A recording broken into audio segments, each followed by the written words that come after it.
So many people in Sweden are lining up to get these microchips that the country's main chipping company says that it can't even keep up with the number of requests. Really? What in no way I would do that. What in the Illuminati, Mark of the Beast, witchcraft is going on over there in Sweden? And Steve, this is happening here. I don't want to get biblical, but you know, I've heard about this Mark of the Beast business my whole life. I think it's true. I think biblical prophecy. The more I'm hearing about this, everything we do. So we can talk about this, but this isn't coming. It's already here. Right. And in China, this is the tip of the proverbial iceberg.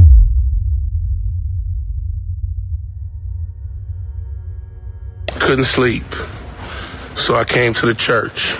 In the middle of the night, Pastor John Gray took to Instagram to speak with his followers about the anniversary gift he gave his wife of 8 years. Pastor John Gray, he leads the Relentless Church down in South Carolina. It's an evangelical megachurch with some 22,000 members, many of whom weren't so happy when they learned of his very generous gift. This morning, outrage at the pulpit. Get that in your spirit. John Gray, a megachurch pastor in Greenville, South Carolina, speaking out after facing fierce criticism for buying his wife a $200,000 Lamborghini. First of all, it wasn't a pastor that bought the car. It was a husband that bought the car. And I won't ask permission from anybody to do it. Video surfaced this week of the pastor presenting the car to his wife in celebration of their 8-year wedding anniversary. But the image was soon taken down after response to the pastor went viral. Gray says the money comes from his book deals and from his reality TV show, The Book of John Gray, on the Oprah Winfrey Network. Gray is a former associate pastor at Joel Osteen's mega church in Houston. Osteen, who lives in a $10 million mansion, famous for preaching the gospel of prosperity. Gray echoing that message, saying he deserves everything he's got. This story has plenty of people talking with mixed opinions on social media. Right down our Facebook page, David writes, I believe this is between him and God. Let us not judge him as all of our days, that is, will come to stand before Jesus Christ. Meanwhile, Donald says, my understanding is he is a New York Times bestseller. This is just like everything else. People are mad at him because they can't be him. We also have a poll right now on our Facebook page asking you what you think about that purchase. So far, close to 11,000 people have already voted, and right now about 75% of them say that gift was inappropriate. The other 25% don't have a problem with it. Mr. Yang, has China declared war on Christianity? Yes. Fang Gong Wang, a leading expert on religion in China, says what started several years ago as a small government campaign against unregistered churches has turned into all-out war. The campaign was first experimented in Zhejiang province in 2014 to 2016. Now it has become a nationwide campaign. A campaign where authorities routinely target houses of worship, destroy crosses, burn Bibles, and arrest pastors.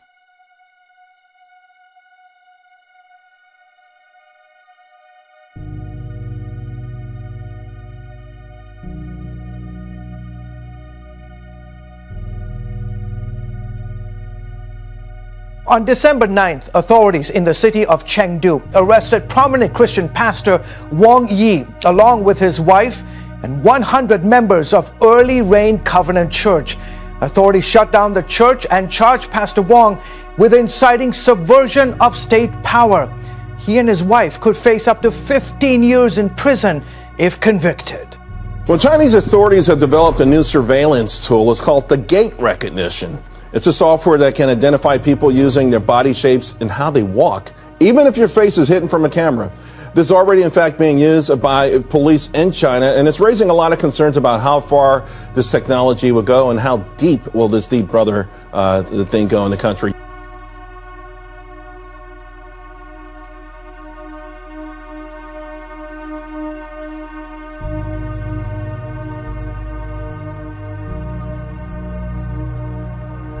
Another thing they have is called the social credit system, and it doesn't allow you to be a bad citizen. It's going to go into place in 2020, but already I've read that they've generated 7 million punishments. So This is sort of the scary stuff. We've read about it for a long time, but it's coming into existence. Yeah, I think this is new totalitarianism, and we've got to put this in a historical context. I mean, you can imagine what this kind of technology would be used under a Lenin or a Mao.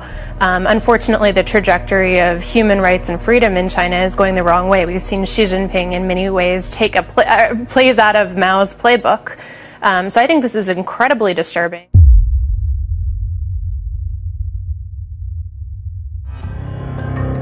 Improving lives, increasing connectivity across the world. That's the great promise offered by data-driven technology.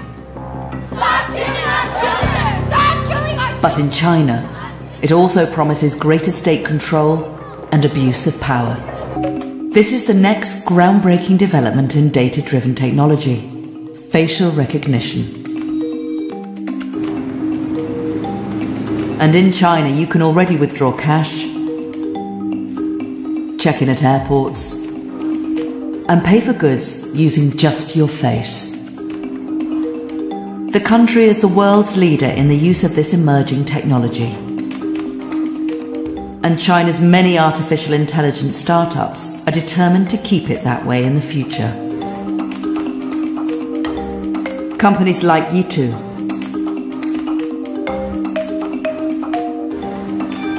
we're pioneering artificial intelligence research and innovation in the hope of creating a safer, faster, and healthier world. 第一次发现，参加展会可以不必排队。Y2 is creating the building blocks for a smart city of the future, where facial recognition is part of everyday life. This could even extend to detecting what people are thinking. 人工智能 Facial recognition, they can read people's emotions, and we are actually now working on these innovative demonstrations and technology. But the Chinese government has plans to use this new biometric technology to cement its authoritarian rule.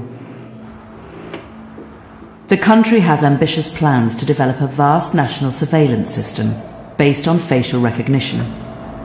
It'll be used to monitor its 1.4 billion citizens in unprecedented ways, with the capability of tracking everything from their emotions to their sexuality.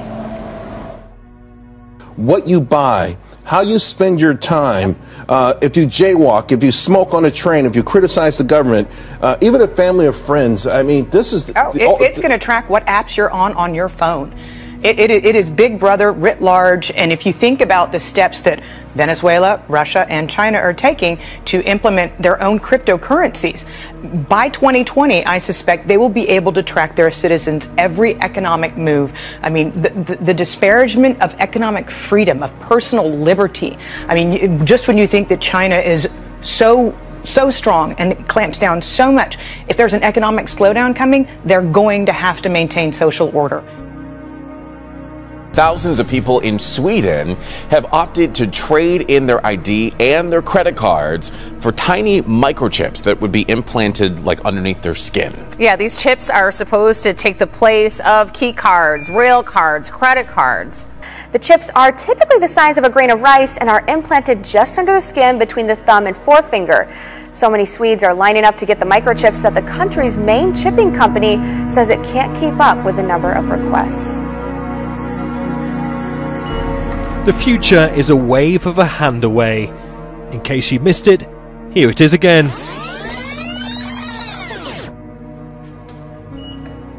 This is a whole new level of security.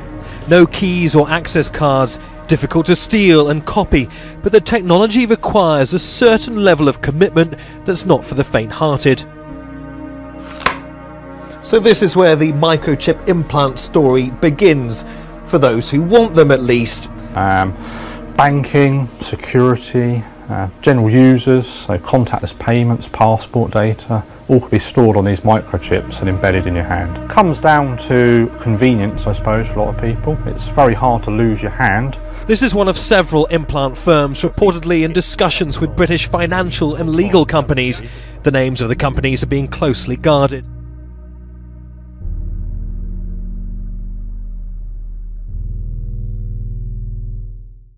There were worries microchipping could eventually become the new normal. Societies embrace the mobile phone, making us easy to track on a daily basis. But by implanting microchips, there may be few places left to truly escape from technology. But I'm just not even feeling comfortable. No. Right? Although there's microchips in pets, so I mean it's not unheard of, you know. Yeah. But I have a close friend who's actually a TV meteorologist in Sweden. I actually need to give her a call you need about to that. talk to I want her. to find out if that really is. Yeah, why don't you do a little Skype? I want to learn more. Any signs you think that someday we may have to grapple with these issues too? I believe at some point we may, maybe not to this degree, but it's a technology that would look enticing to a lot of people. Yeah, I mean, I think we're all creeped out a little bit about what Facebook and Google can do. Last week, the journal Science published a study by Vanderbilt University Medical Center. It advocates for the creation, get this, of a universal, nationwide DNA database, including you and me and everybody else. The study advocates for the United States to also join the ranks of the UK, Saudi Arabia, and Kuwait, all countries that have been fiddling with this idea of creating this type of super system with genetic information from every and all societies. This study also submits that building this universal DNA database, you know, that swab thing that they send you that we've all done or sometimes police ask you to do, would actually result in more privacy. Now, if to you that sounds counterintuitive, you're certainly not alone. Because maybe what we should be asking is, where is that swab I gave for my DNA test going? Who has it? What are they doing with it? Who are they sharing it with? What could be the world's first designer babies. That's the claim of a Chinese researcher who says that he created gene-edited twins. Overnight, an astonishing and dubious claim. A scientist in China saying he created the world's first genetically engineered babies. Two beautiful little Chinese girls named Lulu and Lala came crying into the world as healthy as any other baby. Technology to genetically edit human embryos has been around for a while, but scientists were unwilling to cross that ethical line until now. I believe family need this technology, and I'm willing to take the criticism for them. The university where the researcher has worked is calling for an investigation, saying he has been on unpaid leave and officials were unaware of the research project and its nature. So creating these genetically modified babies, allegedly, that happened is being called dangerous and unethical. And with this story, it's not a question of whether this could be done at all. It's a question of if, when, why, and how. And let me just tell you what we're talking about. It's a technique called CRISPR, gene editing. You take a strand of DNA which codes for genes, and this CRISPR actually works like a scissors, removes the gene, and then this DNA heals itself. So whatever this gene codes for, a disease, a condition, in theory, maybe even other things like hair color, is now gone. If they really understood the full consequences of what was being done. It's amazing. One person making a decision to affect one person mankind. Changing the genetic code of the human race. For generations. For generations. It's helping them to identify wanted suspects in real time. What worries some people here is that as the technology develops, so too does the capacity for it to be abused. 那么所有的人在这个生活当中都处在严密的监控之下你不能做任何政府不喜欢的事情如果是这样子的话，我个人认为就相当于进入一个极权主义的一个状态，这是一个很恐怖的状态。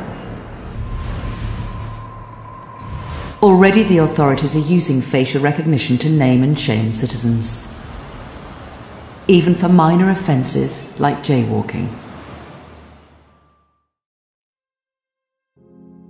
And in China, this is the tip of the proverbial iceberg, because their plan is that by 2021, they're going to have 600 million cameras all over the country. Every citizen, seriously, every citizen will be tracked. I know this. And they're going to be given a score They're going to be given a behavioral score, and if the score is good, if you act good, you get perks like better transit, better transportation, better hospital, a gym membership. If you're bad, you get put on a blacklist and you suffer problems with travel and other issues. Steve, I mean, that's as Orwellian as it gets. This is going on now. In fact, have you ever noticed here in New York City, where I am and you are, do you know that whenever there is any murder anywhere, any suspect, we always have a picture of him. And nobody ever says, wait a minute, are there cameras on every corner? Yes. And let me also tell you something.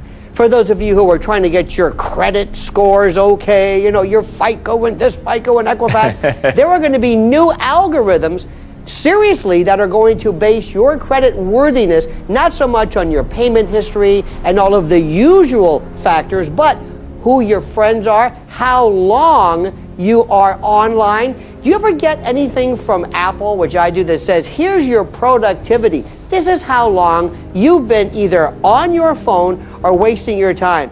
Steve, this is not the future. We live in a 24/7 real-time panopticon. We are watched every step of the way. And what scares me even more is not that we're talking about this, but that the newer generations who were born in captivity don't have any appreciation for this thing that you called Orwellian, this dystopian horror story that's been written. And that's great. Now. That is a great, seriously, all kidding aside, born into captivity or born in captivity, that is a great way to put it. His sermons, many of them widely circulated on social media, soon made him a rising star and an important player in the Christian revival that was sweeping China. All that has come to a screeching halt with his arrest and the closure of the church.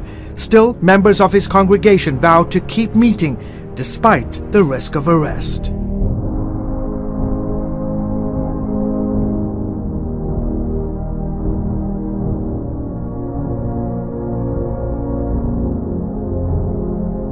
Without checks and balances, China will keep finding new ways to violate the human rights of its citizens. What's already happening in Xinjiang is a warning the rest of the world must heed.